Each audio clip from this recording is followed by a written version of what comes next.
السلام علیکم۔ صفائی ستھرائی یا طہارت، کلینلی نیس،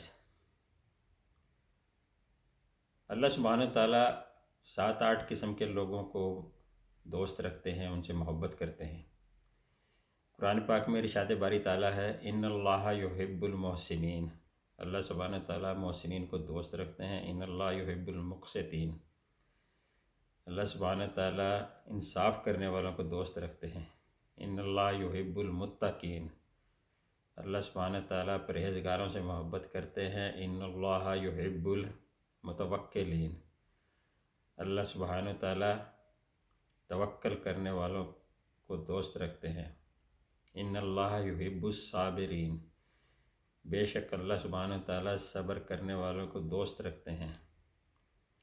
ان اللہ یحب التوابین و یحب المتطہرین، اللہ سبحانہ تعالیٰ توبہ کرنے والوں کو دوست رکھتے ہیں اور صاف ستھرا رہنے والوں کو دوست رکھتے ہیں۔ اس طرح سورہ صف میں ارشاد باری تعالیٰ ہے کہ اللہ سبحانہ تعالیٰ ان لوگوں سے محبت کرتے ہیں جو اس کی راہ میں جہاد کرتے ہیں، سیسہ پلائی ہوئی دیوار کی طرح، یعنی وہ ثابت قدم کھڑے رہتے ہیں۔ تو اس کا مطلب جو میلا کچیلا ہے، گندا ہے، غلیظ ہے، اللہ سبحانہ تعالیٰ اس کو دوست نہیں رکھتے، یعنی اس کو پرے رکھتے ہیں۔ تو انسان کو چاہیے وہ صاف ستھرا رہے تاکہ اللہ سبحانہ تعالیٰ کی قربت حاصل کرے، ورنہ اگر ایک غلیظ آدمی ہے تو وہ اللہ سبحانہ تعالیٰ سے دور ہے تو اس کی نماز بھی اتنا زیادہ اجر نہیں ملے گا، وہ خیرات کرے گا اس کا بھی اجر نہیں ملے گا، ذکر اذکار تلاوت جو بھی کرے گا۔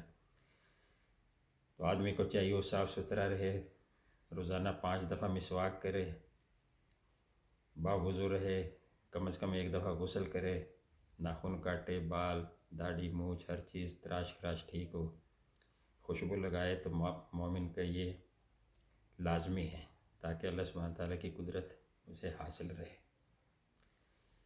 حدیث مبارکہ ہے، الطہور شطر الایمان، طہارت نصف ایمان ہے۔ آدھا ایمان تو یہی ہو گیا، تو آدمی اگر میلا کچیلا ہے، غلیظ ہے، تو وہ آدھا تو گیا۔ اس طرح کوئی عام آدمی بھی کسی میلے کچیلے گندے آدمی کو ساتھ نہیں بیٹھنے دیتا، منہ میں سے بدبو آ رہی ہو، کپڑوں میں سے آ رہی ہو، جسم میں سے آ رہی ہو، تو انسان کو ہمیشہ صاف ستھرا اور طاہر رہنا چاہیے۔ دوسری حدیث مبارکہ ہے کہ طہارت نماز کی کنجی ہے، یعنی طہارت کے بغیر نماز نہیں ہے۔ طہارت کیا ہے؟ صفائی ایک الگ چیز ہے، آپ نے نہا دھو کے اچھے کپڑے پہن لیے ہیں تو یہ ہے صفائی ستھرائی، لیکن طہارت اگر آپ باوضو ہیں، اگر آپ حدث اصغر اور حدث اکبر سے بچے ہوئے ہیں تو آپ طاہر ہیں۔ تو انسان کو چاہیے کہ پاک صاف رہے، باوضو رہے، تاکہ اللہ سبحانہ تعالیٰ کی قربت حاصل رہے۔ سب سے زیادہ صفائی کا جو حکم دیا گیا ہے وہ 2 پیغمبروں کو، بہت ہی جلیل القدر پیغمبر حضرت ابراہیم علیہ السلام اور حضرت اسماعیل علیہ السلام کو بیت اللہ شریف کی صفائی کے سلسلے میں دیا گیا۔ اللہ سبحانہ تعالیٰ نے حکم دیا کہ میرے گھر کو طواف کرنے والوں، اعتکاف کرنے والوں، رکوع اور سجود کرنے والوں کے لیے صاف کرو، پاک صاف رکھو۔ تو یہ بہت ضروری ہے، اور اس لیے میں خاص طور پہ آج یہ جو بات کر رہا ہوں کہ ہم کافی لوگ اپنا خیال رکھتے ہیں، گھر بار صاف ستھرے، لیکن سب سے زیادہ جس کو صاف ہونا چاہیے مسجد، وہ اتنی صاف نہیں ہے، صفیں گندی ہوتی ہیں، سجدہ کرے تو آدمی اس میں مٹی ہوتی ہے۔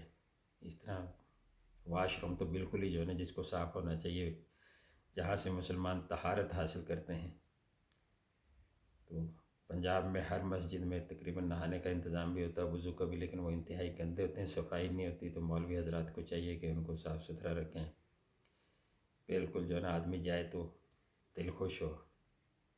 تو طہارت کی بہت زیادہ اہمیت ہے، اس پہ تو آپ کتنی کتابیں بھی لکھ سکتے ہیں۔ یورپ اور امریکہ میں طہارت کا تصور ہی نہیں ہے، ابھی پرانی بات نہیں ہے، 1988 میں جرم تھیوری آف ڈیزیز آئی ہے، 1988 میں انہیں پتہ چلا کہ فضا میں جرمز ہوتے ہیں، بیکٹیریا، وائرس، فنگس، تو یہ بیماریاں پھیلاتے ہیں، لہٰذا فضا صاف ہونی چاہیے، ہاتھ وغیرہ دھونے چاہیے، ماسک لگانا چاہیے۔ برطانیہ کے ایک اسکالر تھے، اس نے جو ہائیجینک ہائپوتھیسس پیش کی، ڈیوڈ سٹراشم، 1989 میں اس نے ایک میڈیکل جرنل میں لکھا کہ یہ صفائی کے لیے یہ چیزیں ضروری ہیں، جبکہ ہمارے تو ایمان کا حصہ ہے، مذہب کا حصہ ہے۔ نبی کریم صلی اللہ علیہ وسلم 1400 سال پہلے ہمیں بتا گئے کہ صاف ستھرا رہنا ہے، کپڑے، آپ کے جسم، ماحول، بستر صاف ستھرا، اور رات کو سونے سے بھی پہلے آپ صلی اللہ علیہ وسلم کا ارشاد ہے کہ بستر کو جھاڑ لو اور پھر جو ہے بسم اللہ پڑھ کے اور دعا پڑھ کے سونے کی سو۔ جبکہ یورپ اور امریکہ میں وہاں تو ایک دفعہ مجھے امریکن سینٹر میں جانے کا اتفاق ہوا، کتابیں پڑھنے جاتا تھا اسلام آباد میں، تو عصر کی نماز کا وقت تھا، قدرتی وضو نہیں تھا میرا، میں نے کہا وضو کر لیں، واش روم میں گیا تو وہاں پانی کا انتظام ہی نہیں ہے، نہ لوٹا ہے نہ مسلم شاور ہے۔ تو سنا ہے وہاں یورپ امریکہ میں یہ نہ واش روم میں لوٹا ہے نہ شاور، تو کیسے لوگ پاک ہوتے ہیں؟ مسلمان تو وہاں رہ ہی نہیں سکتا۔ اب اکثر لوگ کہتے ہیں یہ ملک رہنے کے قابل نہیں رہا، ہم جو ہے نا یہاں سے ہجرت کر جائیں، بچوں کو شفٹ کر رہے ہیں۔ میں کہتا ہوں یہ ملک ہمارا اسلام کے نام پہ بنا تھا اور اسلامی اقدار اب بھی باقی ہیں، اس سے بہتر ملک کہاں ہوگا؟ یہ ایک جنت نظیر ہے۔ یہاں پہ میں ظہر کے وقت کوئی 5-6 اذانیں سنتا ہوں، عصر کے وقت سے 7-8، مغرب کے وقت کوئی 18 اذانوں کی آواز آتی ہے، عشاء کے وقت اس سے اور زیادہ 20-25، صبح کے وقت تو کوئی 30-35 اذانوں کی آواز آتی ہے۔ اتنے خوبصورت آواز میں مختلف مؤذن حضرات ایسی خوبصورت اذان دے رہے ہوتے ہیں مسجد میں کہ دل خوش ہو جاتا ہے۔ تو یورپ وغیرہ میں کہاں ہے؟ وہاں جو ہے نا آپ ایک ملک کو، صاف ستھرے ملک کو چھوڑ کر وہاں شفٹ ہونا چاہتے ہیں جو غلاظت سے بھرپور ہے۔ کبھی باہر جانے کا اتفاق نہیں ہوا ہے یورپ امریکہ میں، لیکن کبھی خواہش بھی نہیں ہے کہ کسی ملک میں جائیں۔ ہمارا ملک بہت اچھا ہے، جانا ہو تو اسلامی ملک میں کسی میں جائیں۔ سعودی عرب کئی دفعہ گئے ہیں، ایک دفعہ افغانستان جانے کا اتفاق ہوا تو وہاں ہرات میں بڑی خوبصورت مسجد، وہ مولوی صاحب عشاء کی اذان، مغرب کی اذان دیتے تھے، وہ سما بند جاتا تھا، اتنی خوبصورت اس کی پیاری آواز تھی، پورے شہر میں پہنچتی تھی۔ اس طرح مزار شریف میں گیا تو وہاں حضرت علی رضی اللہ تعالیٰ عنہ کا روضہ انہوں نے بنایا ہوا ہے، تو وہ مسجد تھی، بہت خوبصورت آواز تھی اس کی، وہ اذان دیتا تھا، اور مغرب کی نماز کئی دفعہ پڑھی تھی، تلاوت بہت اچھی کرتا تھا۔ ایک دفعہ جمعہ پڑھا، بہت مزہ آیا، اگرچہ سمجھ کچھ نہیں آئی، لیکن جو وہ باتیں کر رہا تھا، فارسی میں خطبہ دے رہا تھا اور قرآن پاک کی آیت جو پیش کر رہا تھا وہ تو سمجھ آ رہی تھی، لیکن فارسی میں تقریر، لیکن پتہ چل رہا تھا کہ کس موضوع پہ، کس ٹاپک پہ۔ تو اللہ سبحانہ تعالیٰ ہمیں پاک صاف رہنے اور اسلامی احکامات کی پابندی کرنے کی توفیق عطا فرمائے۔